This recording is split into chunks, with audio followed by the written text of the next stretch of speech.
छत्रपती संभाजीनगरचा कालचा पेपर तुमचा चांगला गेला असेल अशी आशा आहे. तर आज आपण सिव्हिल जेईचं अनालिसिस करणार आहोत. पेपर कसा होता? माझ्याकडे काही क्वेशन्स आलेले आहेत. काही मित्रांनी, काही स्टुडंटनी माझ्याकडे पाठवलेले आहेत.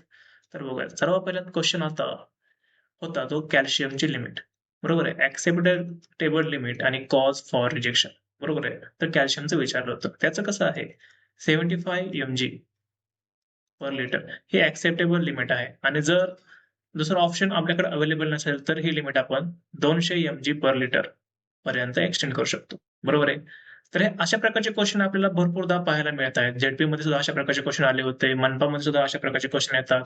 इव्हन दो पीडब्ल्यूडी मध्ये पण असे क्वेश्चन्स आले होते. त्यामुळे एन्व्हायरमेंट मध्ये वॉटर ट्रीटमेंट करताना तुम्ही हा टेबल बाय हार्ट करणं गरजेचं आहे. तुम्ही स्क्रीनशॉट काढून घेऊ शकताय. जसं की हार्डनेसची लिमिट काय आहे, डिझॉल्व्ह सॉलिड किती असले पाहिजेत, क्लोराईडची लिमिट काय आहे किंवा सल्फेटची लिमिट काय आहे. बरोबर आहे. आणि हा पण तोच टेबल कंटिन्यू आहे. तुम्ही याचा स्क्रीनशॉट काढून घेऊ शकता. नेक्स्ट क्वेश्चन आता तो म्हणजे क्लिअर कव्हरचा. बरोबर आहे. तर फुटिंगच्या केसमध्ये क्लिअर कव्हर किती असणं गरजेचं आहे. बरोबर आहे का? हा IS 456 मधला टेबल आहे. त्यामध्ये स्लॅब, बीम, कॉलम, फुटिंग याचं मिनिमम क्लिअर कव्हर दिलेला आहे. बरोबर का? जसं स्लॅब पासून आपण खाली जाईल फुटिंग पर्यंत तसं क्लिअर कव्हर वाढत जात आहे. बरोबर आहे. हा पण बाय हार्ट करणं गरजेचं आहे. आणि दुसरा एक टेबल आहे तो एन्व्हायरमेंट फॅक्टरवर डिपेंड करतो की एन्व्हायरमेंट किती हार्श आहे त्यानुसार तो पण टेबल पाठ करणं गरजेचं आहे. नेक्स्ट क्वेश्चन मला पाठवला होता तो म्हणजे पायल्स बद्दल होता. खूप स्टुडंटनी पायल्स फाउंडेशन इतकं व्यवस्थित केलं नव्हतं, त्यामुळे त्यांना हा क्वेश्चन सुटला नाहीये. Case the cast in to concrete pile. बरोबर आहे का? आणि हा खालीलपैकी कोणता ऑप्शन आहे? त्याचं उत्तर होतं मॅक अर्थर पाईल. पायल. तुम्ही दुसऱ्या वाक्याच्या पायलचा ऑप्शन बघू शकता. फ्रँकी पायल असो किंवा रेमंड पायल असो किंवा सिम्प्लेक्स पायल असो.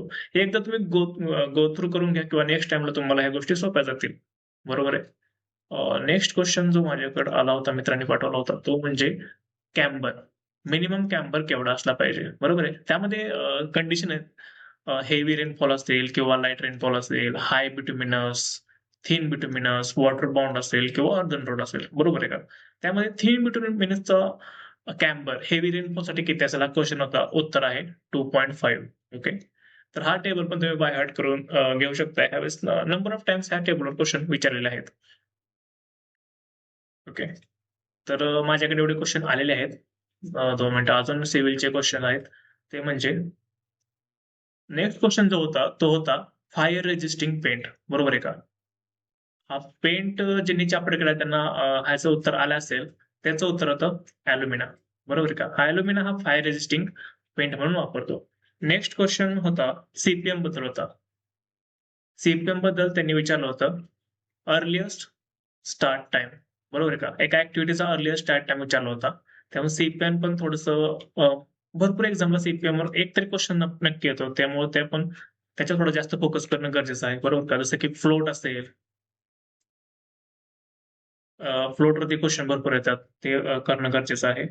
नंतर बिट्युमिनसवर पण क्वेश्चन भरपूर विचारले होते. जसं की कट बॅक बिट्युमिनस किंवा सोल्युशन आहे, इमल्शन आहे का? त्यावर क्वेश्चन होते विचारले होते.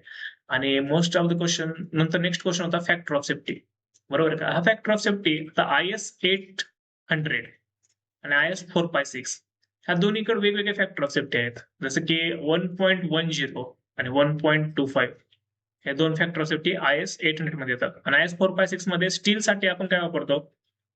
जसं की आपण कॉन्क्रीटसाठी 1.5 वापरतो. स्टीलसाठी आपण काय वापरतो? 1.15. ओके. ह्यामध्ये थोडंसं कन्फ्युजन झालेलं आहे काही जणांचं. तर एकदा गो थ्रू तुम्ही करू शकताय. तुमच्या नोट्स मधून व्यवस्थित करा. हे फॅक्टर ऑफ सेफ्टी हा क्वेश्चन एक होता. आणि ग्रेड ऑफ द स्टील जसं की आता 8.8 असा ग्रेड दिला असेल तर ह्याचं इंडिकेशन नेमकं काय आहे?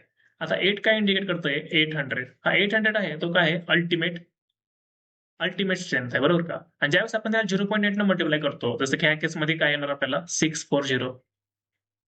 तर ही झाली त्याची यील्ड स्ट्रेंथ. सो ह्याच्यावर एक क्वेश्चन आला होता. नेक्स्ट क्वेश्चन होता टफनेसवर. बरोबर आहे का? आता टफनेस म्हणजे काय? बरोबर. तुम्ही हा स्ट्रेस स्ट्रेनचा कर्व बघितला असेल हा स्टीलचा. बरोबर आहे. तर ह्या ग्राफमध्ये जो की एरिया येईल, जो की हा एरिया आहे, तो होल एरिया म्हणजेच काय? टफनेस. सो तुम्ही हे थोडंसं लक्षात ठेवू शकता. आणि अजून एक क्वेश्चन होता तो मॉड्युलस ऑफ सबग्रेड रिएक्शन. बरोबर का? K is equal to P by delta. So most of the question स्टुडंटला इथं कन्फ्युजन झालं होतं, की त्यांना वाटलं पी म्हणजे फोर्स आहे, पण हा फोर्स नाही, हा प्रेशर आहे. Pressure divided by displacement. So हे हायवेमध्ये तुम्हाला बघायला मिळेल, हायवे इंजिनिअरिंगमध्ये. नंतर आणि कॅल्क्युलेशनचा पार्ट फक्त एकच क्वेश्चन आला होता, जो माझ्याकडे मिळाला त्यानुसार. तो सिम्पली सपोर्टेड बीमच्या केसमध्ये तुम्हाला एसएफडी काढायची होती. लोड काय तर L/3 या पोझिशनला होता आणि मॅक्झिमम मुवमेंट काढायची होती. हा क्वेश्चन एक कॅल्क्युलेटिव्ह क्वेश्चन होता.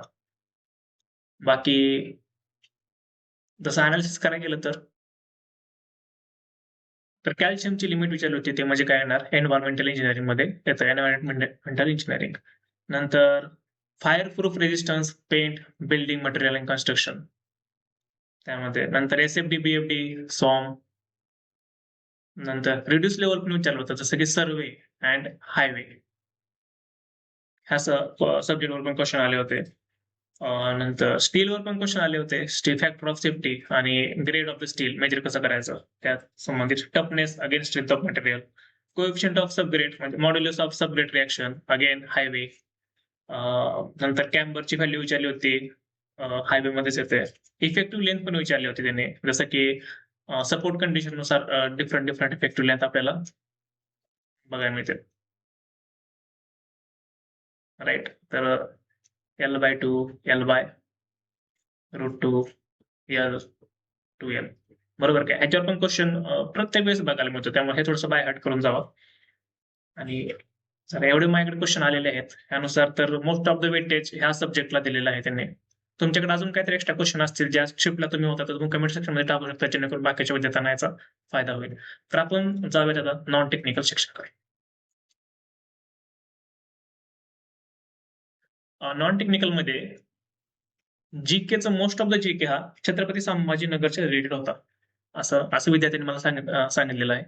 आणि इंग्रजीमध्ये सेंटेन्स अरेंज करा, बरोबर, एक सेंटेन्स अरेंज करून पर्टिक्युलर पॅराग्राफ तयार करायचा असतो.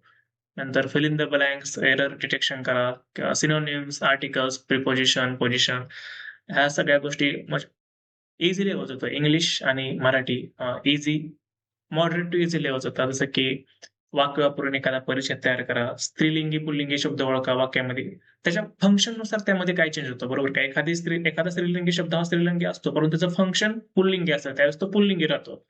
हे थोडंसं ग्रामर थोडंसं वेळ देऊन केलं तर व्यवस्थित होऊन जाईल. त्यामुळे म्हणी होत्या, वाक्यप्रचार होते, आणि एक वाक्यामध्ये कोणता शब्द चुकीचा आहे का हे ओळखायला सुद्धा आले होते. तसं मराठी आणि इंग्रजी एवढं काय डिफिकल्ट नव्हतं. मीडियम टू मॉडरेट इझी लेवलचं होतं. ऍप्टिट्यूड मध्ये ब्लड रिलेशन हा पर्टिक्युलर प्रत्येक वेळेचा हा क्वेश्चन आहे, हा येतोच. नंतर डायरेक्शन सेन्स, राईट. नंतर अजून एक क्वेश्चन आला होता, ए आणि बी, बरोबर, ह्यामध्ये स्टुडंट बसतात, लेफ्ट टू राईट कोण आहे, किती नंबरला आहे, हा क्वेश्चन प्रत्येक वेळेस येतो. आणि ब्लड रिलेशन प्रत्येक वेळेस येतो, बरोबर. कोडिंग डिकोडिंग पण आहे. ह्यावेळेस डिफिकल्ट म्हणजे ज्याला थोडं सॉल्व्ह करावं लागेल असे थोडेच क्वेश्चन होते, ज्यामध्ये टाइम अँड वर्क आणि बोट आणि स्ट्रीम्स. टाइम वर्क मध्ये 4 व्यक्ती मिळून एखादं काम पर्टिक्युलर मध्ये करत असेल तर एक व्यक्ती किती वेळ लावेल वगैरे, आणि बोट अपस्ट्रीम डाऊनस्ट्रीम असेल तर बोटचं स्पीड काय, स्ट्रीमचं स्पीड काय, अशा गोष्टी विचारल्या होत्या. तर ओव्हरऑल बघायला गेलं तर पेपर हा इझी होता. आय गेस की 180 प्लस कट ऑफ लागू शकतो, ±5. ओके. सो आय होप तुम्हाला पेपर सोपा गेला असेल. तर अवघड जरी गेला तर नेक्स्ट टाइमला डिसेंबरच्या एंडला WRD, WCD आणि PWD ह्याची एक्झाम होण्याची शक्यता आहे. त्यामुळे सगळं फोकस ह्या गोष्टीवर करा आणि एक्झाम ओरिएंटेड अभ्यास करायचा प्रयत्न करा, बरोबर आहे का? तर आय होप तुम्हाला व्हिडिओ आवडला असेल तर चॅनलला लाईक करा, आणि अशाच प्रकारचे अपडेटेड इन्फॉर्मेशन हवे असेल, नोटिफिकेशन, पेपर अनालिसिस आणि मॉक टेस्ट वगैरे हवे असतील तर चॅनलला सबस्क्राईब देखील नक्की करा. All the best.